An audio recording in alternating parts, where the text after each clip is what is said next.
भारत में मुसलमानों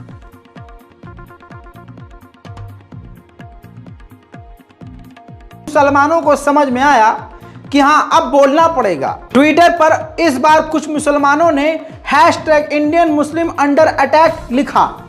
ट्रेंड चला कुछ देर, पूरी दुनिया में यह ट्रेंड चलता रहा। आपके और पूरे हिंदुस्तान के मुसलमानों का ट्विटर पर बोलने का फायदा यह हुआ कि OIC बोल गया। जी हां, OIC को यह तस्वीरें नजर आई। हालांकि गल्फ मीडिया, अरब मीडिया भी कई बार से अब भारत में मुसलमानों पर जो हिंदुत्व के आतंकवादी हमला कर रहे हैं, जिनकी मदद मोदी सरकार पूरी तरह से कर रही है, इस पर साफ साफ नजर बनाकर सारी दुनिया को दिखा रहे हैं गल्फ मीडिया। जिसके बाद दोस्तों OIC ने जो रामनवमी के नाम पर कत्लेआम मुसलमानों का किया गया, उस पर बयान जारी कर दिया। ऑफिशियली लेटर हेड जारी करते हुए OIC ने कहा कि उकसाने वाली हिंसक घटनाओं की निंदा करते हैं। ये हिंसक घटनाएं बढ़ते इस्लामोफोबिया के ज्वलंत का उदाहरण है। भारत में मुसलमानों को वास्तविक रूप से निशाने पर लिया जा रहा है। OIC भारत से इस हिंसा में शामिल लोगों के खिलाफ सख्त कार्रवाई की मांग करता है। भारत मुसलमानों की सुरक्षा सुनिश्चित करे और उनके अधिकार के साथ मर्यादा की रक्षा करे। दोस्तों, क्या इसमें गलत कहा OIC ने? OIC ने भारत की कोई आलोचना भी नहीं की, सिर्फ यही कहा कि भारत में मुसलमानों के साथ अत्याचार हो रहा है। मोदी सरकार, इंडियन गवर्नमेंट इस पर ध्यान दे और जिन्होंने दंगा भड़काया है उस पर कार्रवाई करें। लेकिन OIC ने असल में संघियों की पूंछ पर पैर रख दिया और ऐसा ही हाल अब हो चुका है जो 1.5 साल पहले बताया था कि एक वक्त ऐसा आएगा कि पूरी दुनिया कहेगी कि मुसलमानों का भारत में कत्लेआम हो रहा है, जुल्म हो रहा है, और भारत के विदेश मंत्रालय की तरफ से एक ही बात कही जाएगी कि यह भारत के खिलाफ बयान है, यह भारत के खिलाफ बयान है। हमारे आंतरिक मैटर में तुम मत बोलो। तुम क्या बोल रहे हो? ये तो हमारे अंदर का मामला है भाई, यह भारत विरोधी बातें हैं। ये जितने भी लोग, वही हुआ है। ये देखिए, भारतीय विदेश मंत्रालय के प्रवक्ता अरिंदम बागची के द्वारा स्टेटमेंट जारी किया गया है, जिसमें कहा है कि भारत विरोधी एजेंडा है ये OIC का। इस्लामी सहयोग की टिप्पणी पर बुरी तरह से नाराज। लेकिन देखिए जवाब कितना छोटा लिखा है। ये देखिए, यह है भारत की फॉरेन मिनिस्ट्री का बयान, छोटा सा, क्योंकि जवाब है ही नहीं मोदी सरकार के पास, क्योंकि सारी तस्वीरें वायरल हैं, सारी दुनिया देख रही है कि भारत का गोदी मीडिया, मोदी सरकार, तमाम बड़े बड़ी संस्थाएं और बड़े बड़े संगठन इस वक्त माइनॉरिटी के खिलाफ, खासकर मुसलमानों के खिलाफ हथियार हाथ में लेकर सड़कों पर खड़े हो चुके हैं। ऐसे में मोदी जी के पास कोई जवाब तो है ही नहीं, तो बस वही 4 लाइनें, भारत विरोधी गतिविधि, भारत के खिलाफ ये एजेंडा है और भारत से जलने वाले और चिढ़ने वाले ये देश ऐसा भारत के खिलाफ प्रोपेगेंडा चला रहे हैं और ये एग्जाम्पल है भारत के खिलाफ गतिविधि का। बताइए कोई तुक है? अच्छा, ये भारत के खिलाफ है, तो ज़रा बताइए कि आपने ये जो हिंसा पूरे देश में हो रही है, इसके खिलाफ मोदी जी ने क्या बोला? सवाल यही है दोस्तों, मोदी जी अभी तक पूरी तरह से खामोश हैं। दिल्ली दंगे में कितने मुसलमान मारे गए, मोदी जी खामोश रहे। पूरे साल अलग अलग जगह दंगा होता रहा, मोदी जी खामोश रहे। किसान मारे गए, किसानों ने प्रदर्शन किया, मोदी जी खामोश रहे। तो ये भारतीय जनता पार्टी की सच्चाई है। मोदी जी की खामोशी इस बात की दलील है कि ये सब होने दिया जा रहा है जानबूझकर। सोचिए, ये तस्वीर देखिए, कल देर रात 10 बजे हल्द्वानी में हिंदुत्व के आतंकवादियों ने हल्द्वानी के एक जाने माने एडवोकेट मिस्टर जफर के घर पर हमला कर दिया। 20 साल से जहां घर में तरावी होती थी, इस दौरान तरावी पढ़ाने वाले इमाम साहब पर भी हिंदुत्व के आतंकवादियों ने जानलेवा हमला किया, जिसमें इमाम साहब समेत कई लोग बुरी तरह से जख्मी हैं।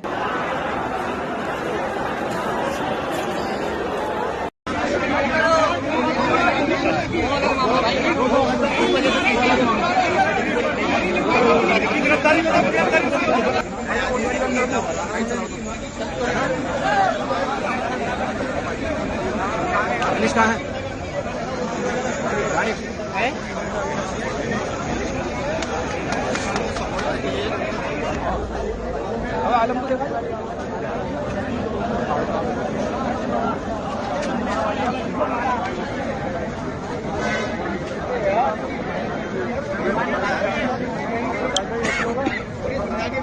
सरफराज आलम। ठीक इसी तरह से पूरे इतने बड़े नौटंकी के बाद, इतने बड़े कत्लेआम के बाद और प्री प्लान दंगों के बाद भी मामलात अब रुक नहीं रहे, बल्कि 10 गुना बढ़ गए हैं। तेलंगाना में 3 युवकों को जो मुसलमान थे, टोपी लगाकर मस्जिद की तरफ जा रहे थे, हिंदुत्व के आतंकी ग्रुप ने, अराजक तत्वों ने उनको पकड़ा और उनको शराब पीने को कहा जबरदस्ती। और जबरदस्ती करने पर जब उन मजबूत मुसलमानों ने शराब पीने से इनकार कर दिया तो उनको लाठी डंडों से और धारदार हथियारों से पीटा गया। तो ये तस्वीर देख लीजिए दोस्तों, यह है मुसलमानों की चुप्पी का नतीजा। अगर मुसलमान सोशल मीडिया पर ही आकर लिखना शुरू कर दे, इंस्टाग्राम ट्विटर पर लिखना शुरू कर दे, बजाय इंस्टाग्राम पे औरतों और लड़कियों को ताड़ने के, ये आजकल के मुसलमान जो मुर्दा मुसलमान हैं उनको शर्म अगर आए और अगर वो हक बोलना शुरू करें तो शायद दुनिया की नज़र हम पर आए और शायद हमारे लिए सारी दुनिया से आवाज़ उठे। इतना ही नहीं, इस धर्म के लोगों ने किस प्रकार से धार्मिक प्रोग्राम किया है, धार्मिक रैली निकाली है, आप सोचिए। इस तस्वीर को देखिए दोस्तों, जिसमें आप देख रहे हैं शराब की बोतल हाथ में लिए, साथ में नशे में, ऊपर से हथियार और गोश्त काटने वाले, हड्डी तोड़ने वाले चापड़ जैसे धारदार हथियार, चापड़ और तलवारों के साथ ये बॉलीवुड के गानों पर नाच रहे हैं। ये भजन कीर्तन पे नहीं, ये भगवान श्री राम के किसी भजन पर नहीं नाच रहे, बॉलीवुड के गाने पर मुजरा कर रहे हैं। आप ज़रा देखिए, सोचिए और ये खुद हिंदू समाज के जो असली हिंदू हैं वो इस चीज़ को देखें, अपनी तस्वीर को खुद देखें इस पर और आप सोचिए कि क्या ये सही है। बहरहाल रामनवमी जुलूस के नाम पर चाकू, तलवार, मीट काटने वाला चाकू, शराब की बोतल लेके हिंदुत्ववादियों की शोभा यात्रा आप देखिए और समझिए कि कितना ये शोभा दे रही है। और इसी तस्वीरों से पूरी दुनिया में भारत का कितना बढ़िया बज रहा है। इसी के बाद झारखंड के हजारीबाग के इंदुबुरी चौक पर मुसलमानों की मस्जिद थी, फजर का वक्त था और ये हिंदूवादी भीड़ थी।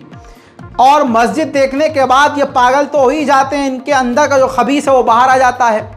पहले अनारकली नाच रही होती है, नंगी हो के मुजरा कर रही होती है, फिर उसके बाद जो है इनको मस्जिद के ऊपर हमला करना होता है। ये देखिए दोस्तों, ये सामने मस्जिद देखिए, सबके चेहरे पहचान में आ रहे हैं, जिसमें इन्होंने मस्जिद के ऊपर हमला किया। जी हाँ, मस्जिद के गेट को देखिए किस प्रकार से ये तोड़ने की कोशिश कर रहे हैं। नशे में धुत ये आतंकवादियों का झुंड मुसलमानों की मस्जिद में फिर से घुसने की कोशिश कर रहा था, लेकिन ये तो गनीमत रही कि इन नल्लों से वो दरवाज़ा टूटा नहीं, वरना जैसे बिहार के मदरसे में आग लगाई गई वैसे इस मस्जिद को जलाकर शहीद कर दिया जाता। दोस्तों ज़रा देखिए, भगवान राम के नाम पे कितना बढ़िया शोभा यात्रा हो रही है। इससे साफ जाहिर हो रहा है कि ये कोई शोभा यात्रा नहीं है, ये सिर्फ मुसलमानों का कत्लेआम करने के लिए भारतीय जनता पार्टी और हिंदू संगठन का प्लान है। दोस्तों अब इसके बाद ये तस्वीर देखिए, जब ये भीड़ वहाँ से फरार हो गई, निकल गई, तो मस्जिद की दीवारों, मीनारों और दरों पर निशान पत्थरों के भरे हुए हैं। ज़रा सोचिए, इससे पहले जो तस्वीर मैंने दिखाई, क्या आपको कोई मुसलमान उसमें नज़र आया? नहीं नज़र आया। लेकिन आप देखिए, न पुलिस कार्रवाई करेगी, न इनको गिरफ्तार करेगी। हाँ, अगर अपने बचाव में मुसलमान हाथ जोड़ता हुआ भी नज़र आए तो उसको पकड़ लेगी क्योंकि वो टोपी वाला है। ये हाल है भारत का, ये पूरे भारत में चल रहा है और लगातार चलेगा। पूरे भारत के मुसलमानों को अलर्ट पर रहने की ज़रूरत है, क्योंकि ये सरकार, ये प्रशासन आपके खिलाफ ही काम कर रहा है, ये साफ साफ देखा जा रहा है।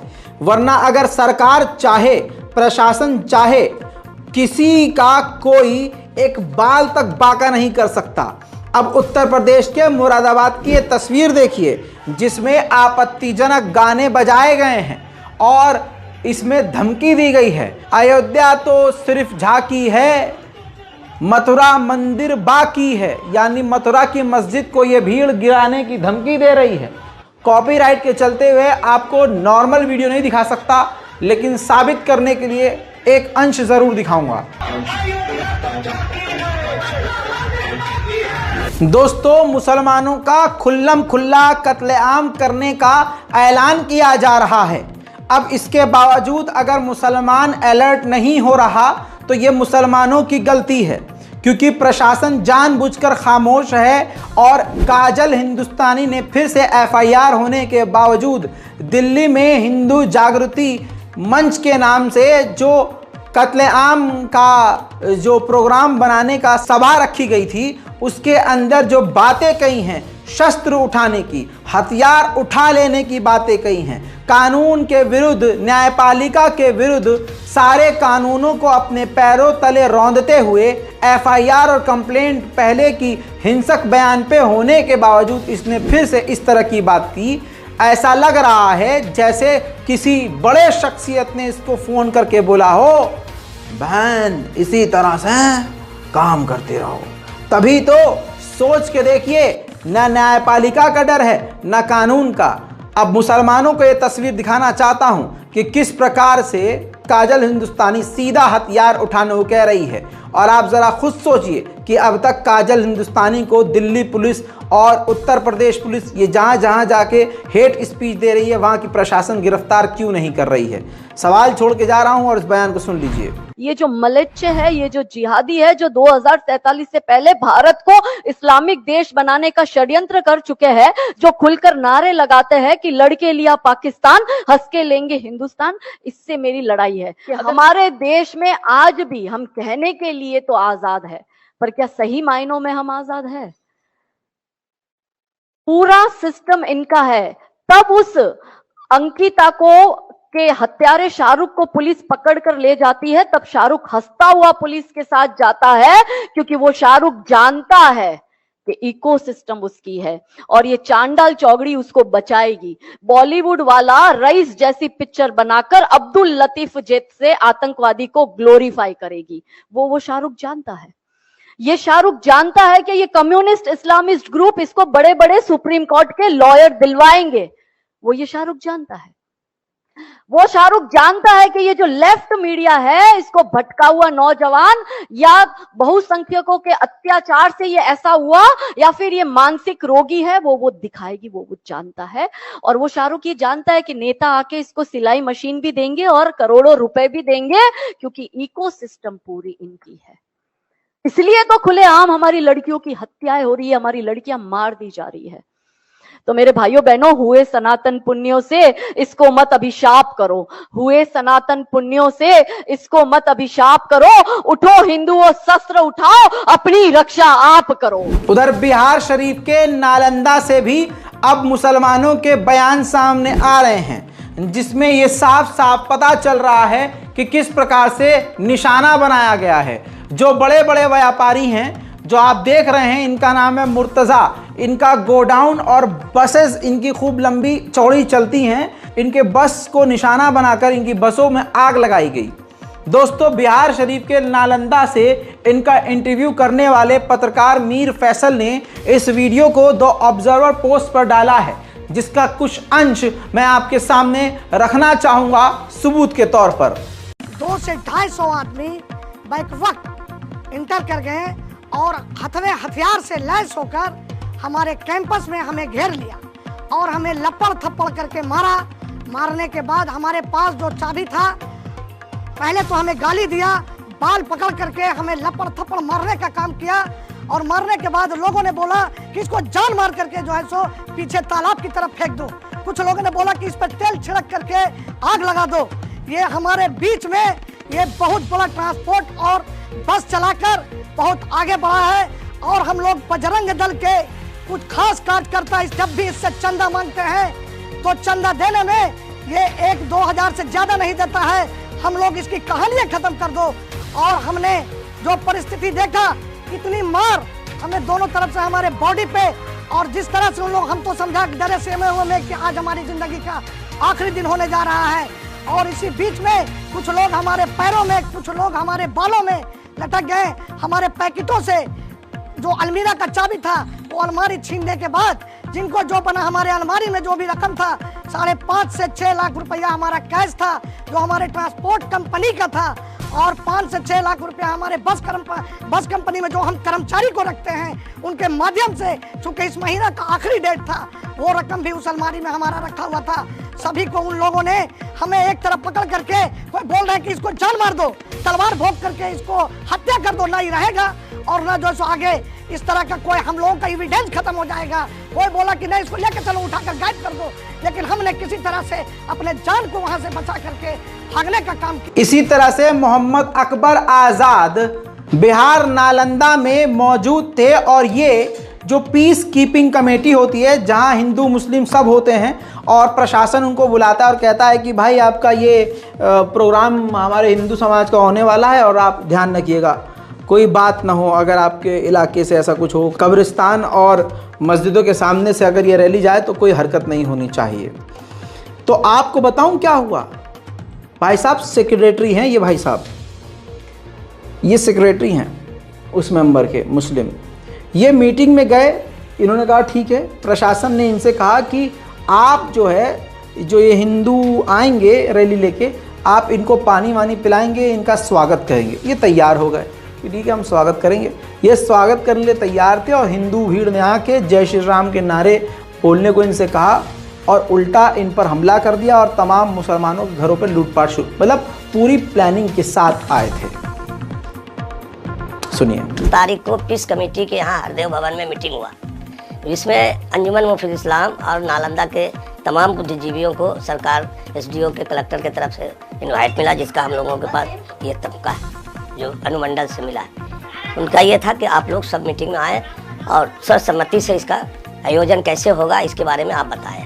बारी बारी से सब लोगों से बयान लिया गया। हम लोगों ने बोला, ये बजरंग दल विश्व हिंदू परिषद के लोगों ने खुले चैलेंज किया था कि हम 1,20,000 से कम मेरा मजमा नहीं होगा। 127 गाँव में हमने दावत दिया है। तो उस पर हम ये कहा प्रशासन को कि भाई ऐसा नहीं हो कि हम बारात बुला रहे हैं बेटा या बेटी का, 100 आदमी का खाना बनावेंगे 25 आदमी का, ये नहीं हो। वही हुआ। जिला प्रशासन सिर्फ नई जो लड़कियां अभी ट्रेनिंग में आई हुई है, बच्ची लोग या नया दरोगा जो है इस बैच का, उसी को खड़ा कर दिया खाली हाथ। कोई डंडा पुलिस, राइफल पुलिस कहीं पर नहीं। हम लोगों को अंजुमन के सेक्रेटरी होने के नाते पूरी टीम हमारी, सदर साहब, नायब सदर, हम, खजांची और सब लोग, सरपरस्त, सब लोगों को ये दिया गया जिम्मेदारी कि आप लोग वहाँ पर अपने एरिया में इन लोगों का स्वागत किया जाए, पानी वानी पिलाइएगा रहेगा और किसी तरह के कोई बदरेशन नहीं हो, शहर में शांति भंग नहीं हो। हम लोग उसी का पालन करते हुए 15-16 कुर्सी लगाकर बैठे रहे अपने कब्रिस्तान के गेट पर उनके स्वागत के लिए। और ऊपर में मेरे कब्रिस्तान के ऊपर में टंकी है, उस टंकी का नल बाहर है, करा दिया, पानी टंकी में भरवा के खोल के देते रहे, चलता रहा। ये लोग जो विश्व हिंदू परिषद का था, प्रशासन की एकदम या तो ढील कहिए या मिली भगत कहिए, कोई पक्का इंतजाम नहीं था उनका, पुलिस फोर्स का कहीं पर भी। या फिर विश्व हिंदू परिषद का जो मेम्बरान थे, जो हुआ था कि दोनों लोगों को बैठ के एक साथ रहना होगा, उन लोगों को बैठना नहीं है। एक हिंदू हम लोगों के पास नहीं आए। हम लोग शाम तक रहे। ये प्रोग्राम बना दिया कि जब तक ये पास नहीं होता हम लोग अफ्तार भी यहीं पर करेंगे। अफ्तार का साधन भी अपना सब कर रहे थे आहिस्ता। उधर से आगे बढ़ा, इन लोग आपस में लड़ गया गंदीवान मोहल्ले के आसपास, और वहाँ से भागदड़ का एक रुख लिया, जो इस तरफ जो है उत्तर की तरफ इधर भागा। हम लोग खड़े हो गए, क्या बात है बाबू, सब लोग रोक रहे थे, नायब सदर मेरे, हम सब लोग, क्या हुआ जी, क्या हुआ। उसी बार में जो है तड़ाक से जो है कहते हो कि मियाँ मार रहे, और उस पर जो है मेरे पर वार कर दिया। मगर मुसलमानों को बात समझ नहीं आती। अच्छा देखिए, मेरी कई सारी फ्रेंड भी हैं, कई सारे मेल दोस्त भी हैं, ठीक है, और मतलब दोस्त हैं मेरे, लेकिन वो मेरी खुद की रिपोर्ट देखते नहीं, उनको पता ही नहीं क्या हो रहा है देश में। हाँ, हमारा दोस्त यूट्यूबर है, बहुत फेमस है, इनके साथ फ़ोटो खिंचवाने लोग आते हैं, और भाई हमारा भाई का भौकाल है, मतलब वो खुश होते हैं बेचारे, ऐसी बात नहीं है। और ऐसा है, किसी हमने अपनी महिला मित्र से पूछ लिया कि अरे तुमने ये रिपोर्ट देखी हमारी, तो उस रिपोर्ट में क्या था, हाँ मैंने नहीं देखी, तो वैसे ही बता दे मेरे को। तो मतलब वो तो हमको अपना पर्सनल रिपोर्टर समझ रही हैं कि भैया हम उनको अलग से खबर सुना दें कि ये हुआ देश में। और तो अब वो खुद जो महिला मित्र हैं हमारी, तो वो जो है बाजी पूरे देश में अलग अलग जाती रहती हैं। हमने उनको ये कहा था कि भाई एक ये वाली रिपोर्ट देख लेना, थोड़ा सा सतर्क हो जाओगी, दिमाग में चीज़ें आ जाएंगी कि अच्छा ऐसा भी होता है। तो बहरहाल जब उन्होंने बड़ी बड़ी बातें कहने के बाद, बड़ी रिक्वेस्ट करने के बाद मैंने कहा ये देख लेना तुम बस वीडियो। उसने देखा, देखने के बाद भाई उसकी आंखें खुली, उसको समझ में आया हाँ यार ऐसा तो मेरे साथ होता है, हाँ यार वो तो ऐसे बोलता है मेरे को, हाँ तो मैं तो सोच ही नहीं थी, अरे यार मैं तो सोच ली। तो बहुत सारी चीज़ें मैं नहीं बोल सकता, वो थोड़ा ज़्यादा पर्सनल हो जाएगा, लेकिन मैं ये कहना चाह रहा हूँ जो हमारे युवा हैं वो जो इस हालात हाजरा से वाकिफ़ नहीं है ना, वही निशाने पर आ रहे हैं। जैसे कर्नाटक में एक मुसलमान लड़का अपनी हिंदू दोस्त से पब्लिक प्लेस में बस में बात कर रहा था भाई साहब, सिर्फ हिंदुत्व संगठनों के गुंडों ने पीटना शुरू कर दिया। इतना पीटा उस मुस्लिम युवक को, ये देखिए वो अस्पताल में भर्ती हो गया, कर्नाटक। इसीलिए आप अपने बच्चों से कहिए कि बेटा तुम जो कॉमेडी, वाइन्स और फिल्मी और इस्लामिक फिल्में रमज़ान की वजह से तुम खाली देख रहे हो कि इस एंटरटेनमेंट के लिए, एंटरटेनमेंट के साथ साथ जो रज़ाग्राफी खबरें तुम देखोगे इससे तुम सिक्योर होगे, क्योंकि जानकारी ही आपके और आपके बच्चों का और ख़ुद का बचाव है। इस बात को आप समझ लीजिए, यकीन कीजिए इस बात पर, वरना खुदा की कसम सोचिए क्या इस लड़के ने सोचा था कि मैं अपनी हिंदू फ्रेंड से अगर बात करूंगा जो मेरे साथ पढ़ती है तो क्या मुझे पीट दिया जाएगा। हाँ, अगर वो खबरें देखता समझता तो शायद उसको पता होता कि मुझे कहाँ इससे दूर रहना है, कहाँ इससे बात करनी है, कहाँ नहीं करनी है, कौन सा इंसान संगी हो सकता है, कौन सा इंसान मुझ पर अटैक कर सकता है और देश में हालात क्या हैं। इसलिए कह रहा हूँ रज़ाग्राफी की वीडियो को शेयर कीजिए। बुज़ुर्ग लोग देखते हैं मेरा वीडियो, मुझे मालूम, बहुत दुआएं देते हैं, लेकिन बुजुर्ग तो पहले से समझदार हैं। आज के युवाओं को, नौजवानों को रज़ाग्राफी से जुड़ना चाहिए। उधर टेढ़े होंठ वाले भाई साहब कपिल मिश्रा, जिन्होंने दिल्ली दंगों में काफ़ी बड़ा योगदान दिया था, उन्होंने एक आर्टिकल शेयर किया है।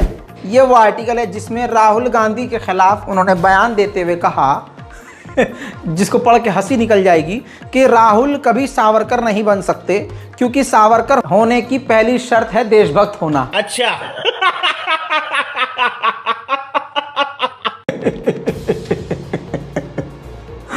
क्या बोले, देशभक्त होना, तो अच्छा, ओह माय गॉड। आज जितनी ये राहुल गांधी की बुराई कर रहे हैं, यही वो कपिल मिश्रा हैं जिनकी वजह से देश भर के गिरगिट भी शर्मा रहे हैं। याद दिलाऊं, मजा लीजिए आप बस। मैं केवल इतना कहना चाहता हूं शुरुआत में कि आईएसआई के नागों को भी दूध पिलाते हैं मोदी। आईएसआई के नागों को भी दूध पिलाते हैं मोदी, और मेहमानों जैसी बिरयानी और मटन खिलाते हैं मोदी।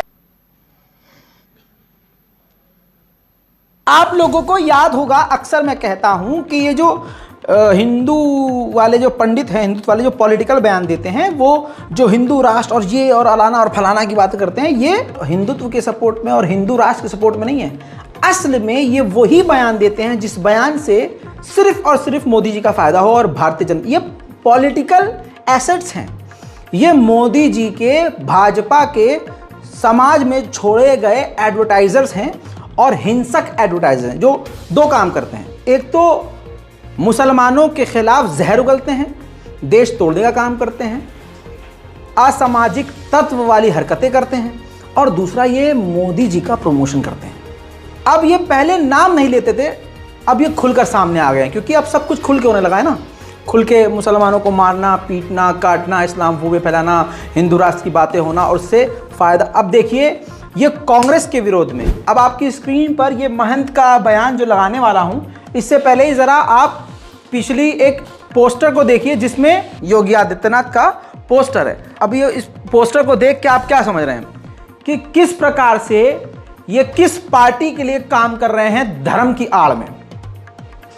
अब इनके बयान जो आपके सामने अभी जो चल रहा है, जिसमें आप सुनेंगे, कुछ बात मैं पहले ही हाईलाइट कर दूं। महंत परमहंस नाम है इनका, सोनिया गांधी के कैरेक्टर और चरित्र पर उंगली उठाई है, छोटे कपड़े पहनकर बार में नाचने वाली सोनिया गांधी, ऐसे सोनिया गांधी को संबोधित किया है। सोनिया के बच्चों को बोलने की तनिक तमीज नहीं। मोदी की बुराई करने वाले लोग चरित्रहीन। मुगलों से ज्यादा खतरनाक रहा चोरों का कार्यकाल। कांग्रेस पार्टी देश की विरोधी पार्टी है। अब ऐसे पर भी अगर कांग्रेस एफआईआर करके कार्रवाई ना करवा सके तो सोचिए सोनिया गांधी कौन है? कोई ऐरी गैरी नेता है? मैं कांग्रेस का समर्थन नहीं करता, लेकिन वो कांग्रेस पार्टी की ये वो सोनिया गांधी हैं जिनके पति ने अपने जिस्म के टुकड़े इस देश पर न्यौछावर किए हैं। लेकिन दोस्तों आज उनकी पत्नी को सोनिया गांधी को नचनिया कहा जा रहा है। सुनिए, अब बर्दाश्त कीजिए आप। मुगलों ने किया जो काम गोरों ने किया, उससे भी ज़्यादा खतरनाक रहा ये चोरों का कार्यकाल, यानी कांग्रेसियों का। कांग्रेस पार्टी एक देश विरोधी पार्टी रही है। और इसका एक मैं आपको ज्वलंत उदाहरण दूँ कि जब प्राइम मिनिस्टर का चयन होने लगा तो जो क्षेत्रीय कमेटियाँ थी 15, उसमें से जो है तो सरदार वल्लभ भाई पटेल का जो है 12 लोगों ने सपोर्ट किया था, और एक आचार्य, कुछ लोगों ने जो है आचार्य कृपलानी जी का जो है सपोर्ट किया था। माने नेहरू का एक भी सपोर्ट नहीं हुआ था। वो नेहरू को प्रधानमंत्री, गांधी जी ने कहा हमारे इसमें जो है एक ठे अंग्रेज बचा हुआ है नेहरू, तो वो अंग्रेज़ों का ही काम किए। अब आप समझ लीजिए जो काम नेहरू ने किया। इसके बाद इंदिरा ने जिस तरह से देश में इमरजेंसी लगाया, इंदिरा ने जो इमरजेंसी लगाया उस समय हाई कोर्ट ने इंदिरा को जो है चुनाव लड़ने से मना कर दिया था। तो सुप्रीम कोर्ट चली गई, सुप्रीम कोर्ट से भी वही आर्डर हो गया कि इनका जो है सरकारी आवास भी खाली कराया जाए। तो उससे बचने के लिए, माने न्यायपालिका की अवमानना करके अपनी गद्दी बचाने के लिए इंदिरा ने देश में इमरजेंसी लगाया था। और इसके बाद जो है सोनिया जो बार में डांस करती थी वह जो है चरित्रहीन एक थे आकर के भारत में, और यहाँ आकर के जो है जिसको भारतीय संस्कृति का जरा भी स्वरूप नहीं मालूम, उसके लड़के प्रियंका हमारे मोदी जी को कायर कह रही है। माननीय प्रधानमंत्री नरेंद्र मोदी जी के विषय में इन लोगों को बोलने की तमीज नहीं है, उनको कायर बता रही है। देश की जनता ने जिसके लड़के को पप्पू की सर्टिफिकेट दे दिया है, बोलने का जिसको एक भी वो नहीं, वो मोदी जी के विषय में आप शनाब बोल रहे हैं। देखिए जो बार में नाचने वाली जो है, जो छोटे कपड़े पहन के बार में नाचने वाली को क्या कहा जाएगा? हमारी भारतीय संस्कृति का हिस्सा नहीं है, ये पाश्चात्य है। और जिसकी औलादें हमारे मोदी जी को कायर कर रही हैं, वो मोदी जी के टिप्पणी जो मोदी जी की बुराई कर रहे हैं, वो स्वाभाविक है कि वो करप्ट लोग हैं, भ्रष्ट लोग हैं, चरित्रहीन लोग हैं। दोस्तों वहीं दूसरी तरफ मोदी सरकार ने इस भारतीय जनता पार्टी और संघ के कोलैबोरेशन के बाद आप देख रहे हैं कि मुसलमानों पर कितनी ज्यादा हिंसा शुरू हो चुकी है। साथ में मुगलों का इतिहास, कांग्रेस का इतिहास मिटाया जा रहा है। और जो मुगलों ने बनाया है उस मुगलिया सल्तनत और मुगलिया बिल्डिंग और पुरानी इमारतों से सरकार कितना कमा रही है इस रिपोर्ट में देख लीजिए। दोस्तों ताजमहल से 56.83 करोड़ रुपया सालाना भारतीय जनता पार्टी, ये देश हमारा कमाता है। 30.55 करोड़ रुपया आगरा के किले से कमाया जाता है। कुतुब मीनार की सालाना इनकम 23.46 करोड़ रुपए है। वहीं फतेहपुर सीकरी की 19.4 करोड़ रुपए, और भारत की राजधानी दिल्ली में लाल किले से ये भारत सरकार, हमारा देश 16.17 करोड़ रुपए कमाता है। और ये टूरिस्ट का जो डेटा आपके सामने रख रहा हूं 2017 और 18 का है। 23 तक आते आते तो मैं काउंट ही नहीं कर रहा कि कितना कमाया। बहरहाल इन सबका इतिहास मिटाने की कोशिश की जा रही है ताकि असली बनाने वालों का नाम हटाया जा सके और 5-10 साल बाद मोदी जी कहें लाल किला मैंने बनाया है, और उधर माननीय योगी आदित्यनाथ जी कहें कुतुब मीनार हमने बनाया है। ऐसे ही भाजपा के बड़े बड़े नेता एक एक किला अपने नाम कर लें, भाई साहब ये हमने बनाया है, फलाना हमने बनाया है, और हम कहें अच्छा हमें तो कुछ नहीं पता। बहुत बढ़िया। जिन्होंने 2 साल पहले पैखाना बनाया था शौचालय के नाम से, वो तो ससुरा टूट गया, और इन्होंने 50 साल पहले 1400 साल पहले जो बनाया था वो अभी तक टूटा नहीं। अच्छा, ये भी कमाल की बात है कि मोदी जी बाद में पैदा हुए हैं, लेकिन ये पहले से ही बना दिया था मोदी जी ने।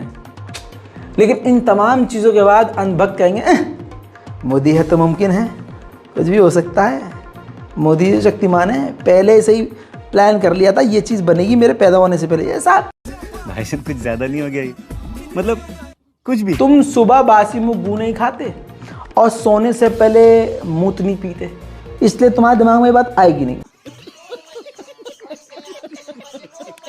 वहीं दोस्तों बंगाल की हावड़ा की ये हिंदुत्व के आतंकवादी की तस्वीर वायरल हुई थी, जिसमें उसने हाथ में बंदूक ली हुई है।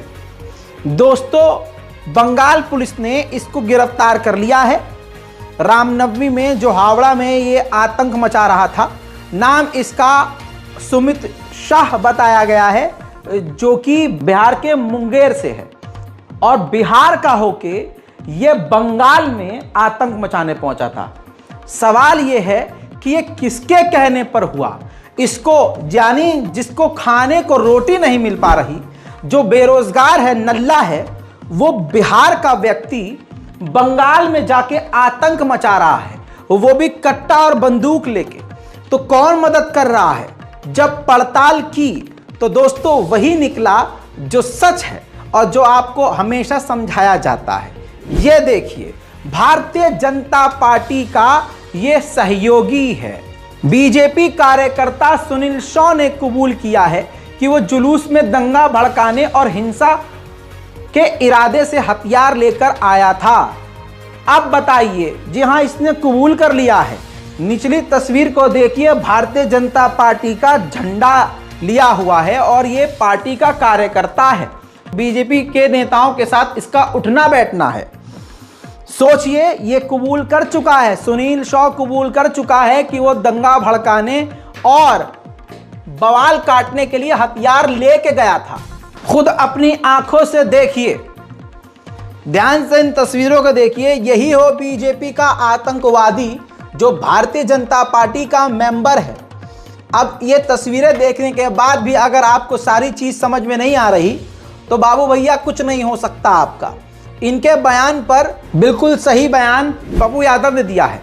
कहा है दंगों में न हिंदू शामिल है न मुसलमान, सिर्फ बीजेपी और बजरंग दल के हैवान शामिल हैं। उधर ममता बनर्जी ने भी सब चीजें देखने और समझने के बाद कह दिया है कि बीजेपी वाले 24 घंटे कभी भी दंगा कर सकते हैं, इसलिए मुझे 24 घंटे अलर्ट रहना पड़ता है। दोस्तों ठीक यही बात संजय रावत ने भी कही है कि 24 में जहां जहां बीजेपी हार जाएगी, हारने वाली है, वहां दंगा करवा रही है और ये सब साजिश है। और जाहिर सी बात है, सबूत दिखा चुका हूं, अब इसके बाद ये बयानात आपके दिमाग पे सही बैठेंगे। गवर्नमेंट स्पॉन्सर्ड वायलेंस है।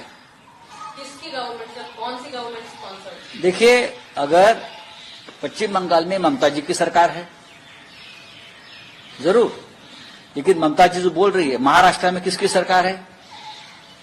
हमारी सरकार नहीं है। ये भारतीय जनता पार्टी की साजिश है, केंद्र से बनी हुई साजिश है।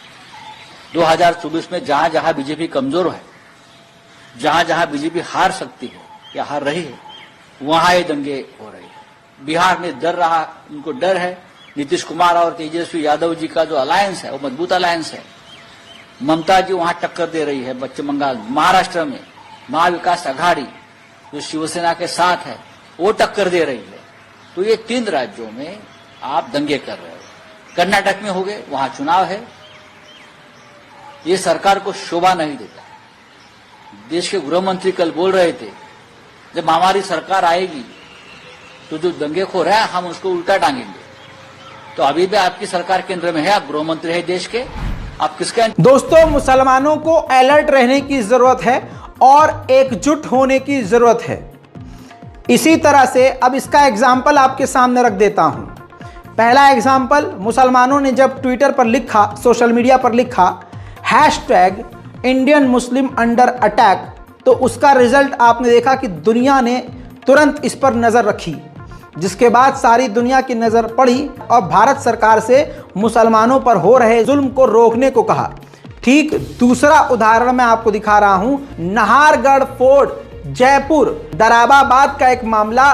वहां पर इसी भीड़ ने मुसलमानों के घर के पास आकर JSR के नारे लगाए और मुसलमानों को डराने धमकाने की बातें कही, जिसके बाद आसपास के मुसलमान इकट्ठा हुए और उन्होंने अपना सबसे बेहतरीन नारा शांतिपूर्वक लगाना शुरू किया, जिसके बाद संगी भीड़ वहां से अपनी दुम दबाकर फरार हो गई।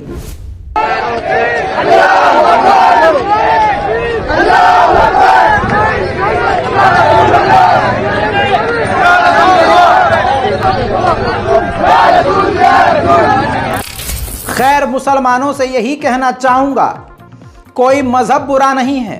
हिंदुओं के लिए अपने दिल में नफरत मत रखो, लेकिन संघियों से बचकर रहो।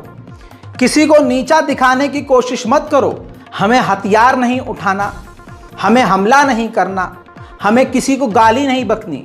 लेकिन अगर बात हमारी जान की आ जाए, लेकिन हम पर अगर हमला हो जाए, हमारी मस्जिदों को आग के हवाले कर दिया जाए, तो इससे पहले हमें उसका बचाव करने का अधिकार हमारा कानून, हमारा संविधान हमको देता है।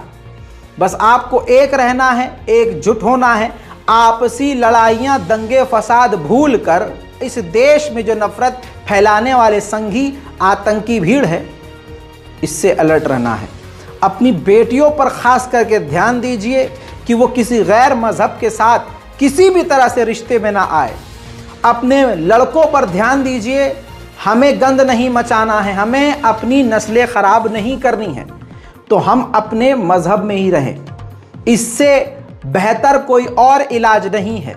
और युवाओं के लिए एक बात, जिस चीज़ के लिए आज तुम तड़प रहे हो और तुम्हें जिस तरह से शैतान बहका रहा है, और अभी जहाँ जहाँ बाल आने नहीं चाहिए वहाँ बाल आने से पहले तुम्हारे दिल में जो वो फुदक रहा है इश्क का गुब्बारा, उसको कंट्रोल अगर 2-3 साल कर लिया तो यकीन जानो, आज जिसके पीछे तुम भाग रहे हो, कल वही उल्टा तुम्हारे पीछे दौड़ी आएगी।